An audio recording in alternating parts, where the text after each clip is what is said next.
Hi, I'm Maggie Kelly from Satsang House and the Life Illuminated podcast. I'm happy to see you and have you here today. And today I wanted to talk a little bit about meditation and mindfulness and why would you even care? Why would you even want to? What's the big hoopla about meditation and mindfulness? And I don't know if I've told you this before, but I have been meditating now for about 11 years. I was extremely stressed out. I was a mom at the time. My kids were super young. They were 3 and 6. And I was completely stressed out. And I knew that it was not a way I wanted to continue to live.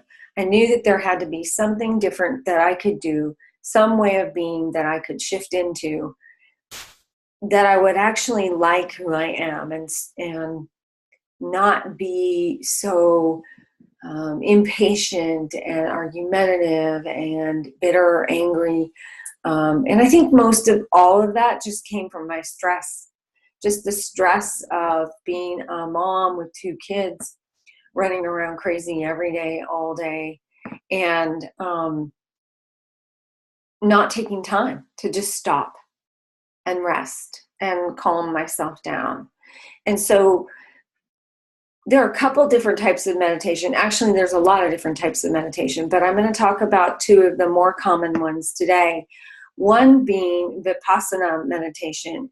And Vipassana meditation seems to be the one most people want to talk about, that it's really about insight, gaining insight into yourself. But Shamatha meditation is the meditation really of stopping, just stopping. There's a story in Zen circles about a man on a horse, and the horse is galloping as fast as it can down the street.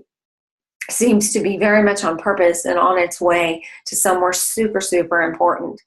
And one of the men standing on the side of the road says, "Well, where are you going?" And the man on the horse says, "I don't know, ask the horse." And I think we're like that. We're in such a big, big hurry that we don't oftentimes even know where we're going. We're kind of being taken in life. We're taken down the road in life. Life kind of is living us. And we haven't really stopped to start to ask ourselves, what do I really want? What am I doing here? How am I best suited to use my gifts and talents to serve humanity? Because I know that I, for one, am not a person who wants to wake up on my deathbed and look back at my life and say, I wish I had. Like, I wish I did it differently. I wish I didn't do this. I wish I did do that. I, for one, want to be somebody who has lived a life full out. I want to be spent on my deathbed. Like, wow, I lived a full life and I was on purpose. I didn't just get taken through life. So part of the art of meditation really is to stop. Because otherwise, when we don't, it's that horse becomes sort of like what they call in Buddhism habit energy, where you're just doing it because that's what you did yesterday, and that's what you do tomorrow. And we sometimes don't even question what we're doing. We just do it. And so it's interesting because when we're caught in that habit energy, we're struggling all the time. It's, even in our sleep. Sometimes I have clients who come to me who really have a terrible time trying to get to sleep or stay asleep overnight, or they wake up and they don't feel rested from the sleep they did have. And for most of us in this very, very stressful life and world we live in, with instant information at our fingertips and our cell phones, we're really restless. We're struggling all the time with these habit energies, and we're kind of at war within ourselves. So it's no small wonder that we would be short-tempered or interrupt others, or the kinds of things I described the way I felt like I was being. So we really need to learn the art of stopping. And stopping our thinking, stopping our habit energies, stopping our emotions, stopping our forgetfulness, stopping the quick reaction. I like to tell my clients, that the most beautiful part of meditation is to be able to build in the pause, where we end up, instead of reacting all the time, we end up responding. So the very nature of what we're doing is calmer and more relaxed. Because when we allow emotions to just rush in and they take us over, almost like hook us by the neck and take us down the street, it's impossible to have peace. It's impossible to find tranquility.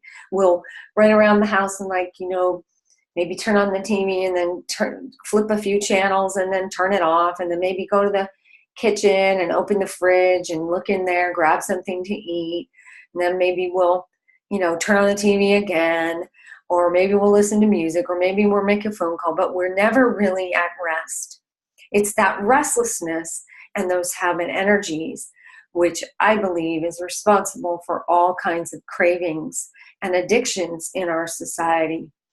Those of us who are constantly looking for something to fill the void, or feeling the need to be busy all the time, fill the silence with something, whether that's food or alcohol or shopping or gambling. It doesn't really matter. It's, in my opinion, it's the habit energies that cause this craving, this consistent and constant craving for something more all the time. So, how do we stop? How do we stop our fears? How do we stop the despair? How do we stop the anger? How do we stop the memories that drive up some of these emotions?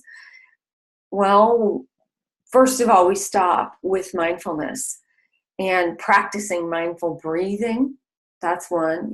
I sometimes just instruct my students, take 3 giant mindful breaths at the stop sign, at the stoplight when you're driving. Just inhale to the very top of your lungs, hold it at the top, and exhale to the very bottom of your lungs, and exhale all the air out of your lungs to the very, very bottom, and hold it for a few seconds at the bottom, and then repeat that a few times. That's a really wonderful way to begin the practice of mindful breathing. Mindful walking is just what it sounds like, but it's a heck of a lot harder to do than you can even imagine. Just take your shoes off, let your heel touch the ground, and feel your foot and the pad of your foot, and then your toes come up before you take the step. That is a wonderful and beautiful practice in nature that teaches you to be mindful with every step, which is also a very beautiful, beautiful practice. You could practice mindful smiling like all day long. You could come up to somebody and be the first to say hello and smile. I think there's certain cities in the United States and culturally around the country around the world that I've been to, where strangers will automatically say hello to you, just out of the blue. And in some cities that I've been in the United States, I feel as though strangers don't want to say hello to you. And if you say hello first, they're almost shocked. And then there's other towns where everybody's friendly and there isn't anybody who doesn't say hello and another who doesn't say hello back. So maybe practice mindful smiling, or the other practice of deep looking to try and understand. Because when we're mindful, we start to touch the present moment. And that's what meditation and mindfulness is all about. When we're touching the present moment, then we're also touching every bit of an experience. Like, for instance, when I'm my son is upset that I'm asking him to do something he doesn't want to do, sometimes his habit energy is to get really angry quickly. And mine, when I'm with him, would be to just jump on that bandwagon and get angry right back. But I'm practicing more and more in my conversations with him, creating that pause, creating a pause in our communication where I'm actually in the conversation as opposed to being hooked by some of his energy and being taken down a road that's not going to do either one of us any good. So, but sometimes it's harder, right? Because our habit energies, our habit responses comes out of our mouths or out of our hands before we even notice it. And they're sometimes a lot stronger than our desire to stop them. A lot of times we say and do things we really regret, and afterwards we have to go and make an amends or clean up the mess. And when we do this, we make ourselves and other people suffer. And we may say, oh, I'll never do that again. And then once again, our habit energies cause us to do it again. So we need the energy of mindfulness to help us recognize the present moment as it's unfolding and be present with our habit energy in order to stop the course of the interaction from going down a destructive path that we then have to clean up later, right? So with mindfulness, we really have the capacity to notice the habit energy as it arises, and then hopefully choose not to allow it to manifest, right? We could even just recognize it and say, oh, hello, habit energy, it's you again. No thanks today, right? So we have to retrain ourselves, because we all do this. This isn't like just you, and it isn't just me. It's everybody. So we all could do better in our relationships and in everything we're doing in life if we can begin to retrain ourselves to insert a pause into that interaction. Pause before we respond. Because if we don't pause before we respond, we're simply reacting, right? So in Buddhism, they call this the sacred pause.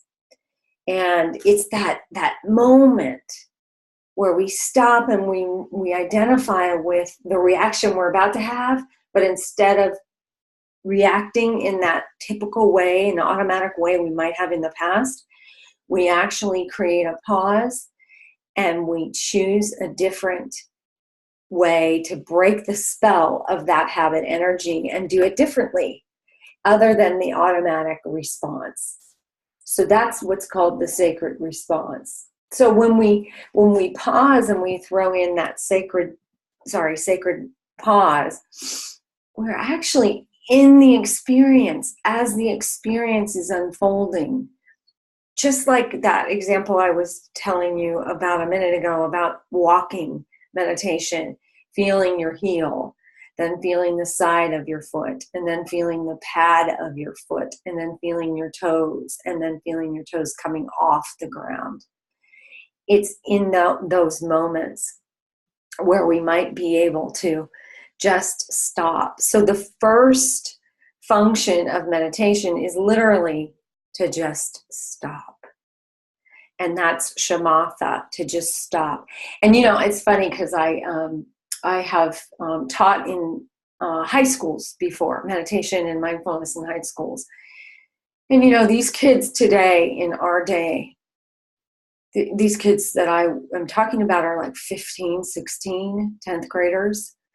And I don't think there's a group of kids more stressed out around us than our high school kids.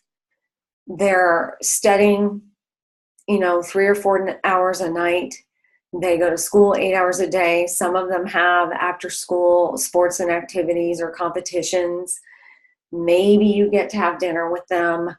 Maybe they have a few chores like feeding the dogs or taking the garbage out. And then they go to sleep and they get up and they do it all over again, on top of the whole social piece that our kids are going through. So these kids, my 10th grade kids, when I started to teach them how to meditate, I I looked around the room because I instruct them to close their eyes and just settle in and just stop, right?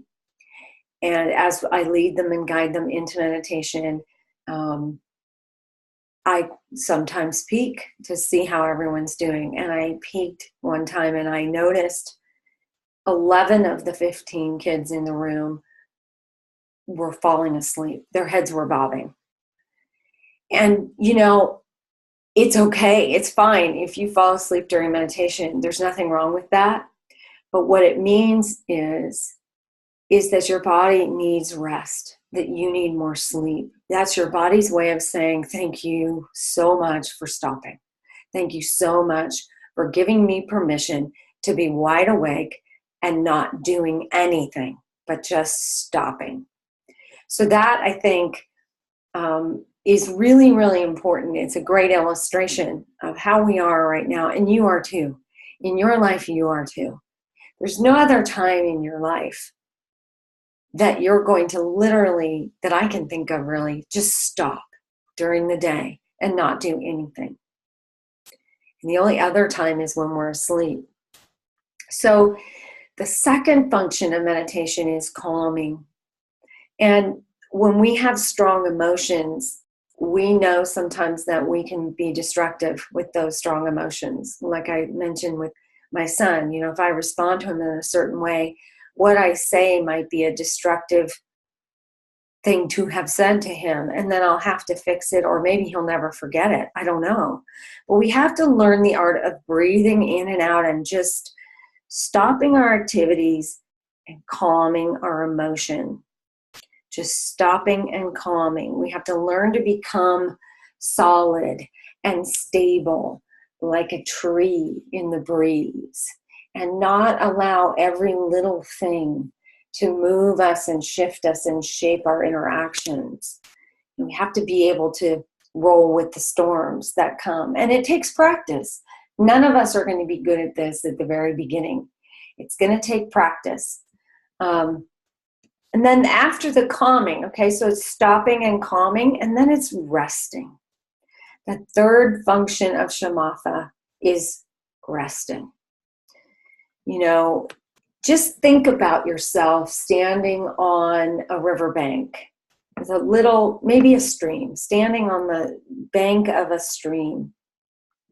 And you have a little pebble in your hand, and you throw this pebble into the stream. And you can watch how this pebble just makes its way slowly to the riverbed without any effort. And then it just sits there and allows the water to pass it by. So when we're practicing sitting meditation, try to see if you can rest like that pebble at the bottom of that riverbed. Just allow yourself to sink naturally into the position of sitting. And just rest without any effort whatsoever. We have to learn the art of resting. We have to allow our bodies and minds to rest. This is how we restore ourselves to a sense of wholeness in body, mind, and spirit. It's also the way where we can start to heal. Because without rest, we can't heal. If we have physical wounds in our body, we need to rest our body to be able to allow our body to heal itself. Like think about an animal, any animal who's been hurt in nature will typically go somewhere to just rest. And they won't even think about eating or drinking for the most part. They're just resting to heal. So calming allows us to rest. Resting is the precondition to healing. So we have to learn to rest. And lying down isn't the only position to rest. In fact, I tell my students, please do not lay down when you're meditating, because for the most part, we all associate laying down with falling asleep. So in meditation, I encourage my students to sit in meditation and just like that pebble, just settle into the resting position of the sitting. And, so during sitting or walking meditation, you can still rest. In fact, there are studies that prove that we get more rest in 30 minutes of meditation twice a day than we do in an 8 hours night of sleep. And that's pretty amazing. There are some articles and some backup research on my website at www.satsanghouse.net. That's SATSANG house.net under Why Meditate, that gives you some research on meditation and the benefits of meditation that you can explore on there for more information about that. There's a lot of different kinds of studies about the benefits of meditation, but the idea of this restful awareness, because typically we're going through life in 3 states of consciousness. We're either sleeping, we're dreaming, or we're awake. Those are the 3 states of consciousness most of us live in. And there's actually 7 states of consciousness available to us. So the beginnings of being able to explore those other states of consciousness have everything to do with our ability to stop, calm, rest, and heal.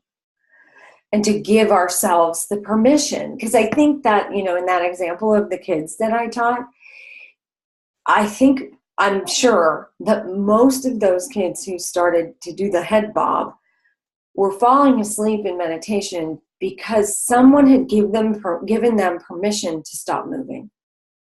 And no one gives them permission to stop moving when they're awake at any other time of their lives. So meditation doesn't have to be hard work. In fact, it's the opposite, right? You have to remember that when you're in meditation, you're not trying to go anywhere. You're not trying to get somewhere. There's no place to go. There's nothing to do. That is the practice. That's where a lot of my students get tripped up. They think, meditation, I'm supposed to just stop thinking altogether. I can't do meditation because I can't stop thinking. Meditation is not about having you stop thinking. We don't want you to stop thinking.